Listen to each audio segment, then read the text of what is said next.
నమస్తే, నేను మీ చంద్రశేఖర్ కండవల్లి. 2029లో అధికార పీఠం తప్పకుండా మనదే అని జగన్ పార్టీ నేతలతో గట్టిగా చెబుతున్నట్టు తెలుస్తోంది. ప్రజలకు మనం అన్ని చేశాం, అయినా తిరస్కరించారు. ఏమీ చెయ్యని టీడీపీని ఈసారి ఎలా గెలిపిస్తారు అంటూ కరాఖండిగా చెప్పినట్టు తెలుస్తోంది. కేంద్ర ప్రభుత్వం 5 ఏళ్లలో 75,000 మెడికల్ సీట్లను అదనంగా పెంచుతుంటే ఏపీలో తమకు కొత్త మెడికల్ సీట్లు వద్దని చంద్రబాబు ప్రభుత్వం లేఖ రాసి వైద్య విద్యను పేదలకు దూరం చేసి విద్యార్థుల ఆగ్రహానికి గురయ్యారు. పెన్షన్లలో కోత పెడుతున్నారు, పథకాలు ఆపేశారు, ఆరోగ్యశ్రీ కూడా నిలుపుదల చేశారని జగన్ గుర్తు చేశారు. ఇవన్నీ పేదల వ్యతిరేక నిర్ణయాలుగానే మనం చూడాలి.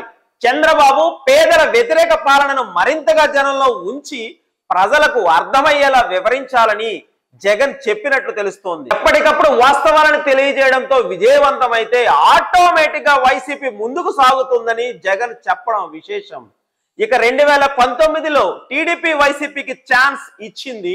2024లో వైసీపీ అధికారాన్ని బంగారు పళ్ళెంలో పెట్టి కూటమికి ఇచ్చింది. అలానే 2029లో మరోసారి అదే టీడీపీ బంగారు పళ్ళెంలో పెట్టి వైసీపీకి ఇస్తుంది అన్నది వైసీపీ అధినాయకత్వం బలమైన నమ్మకంగా కనిపిస్తుంది.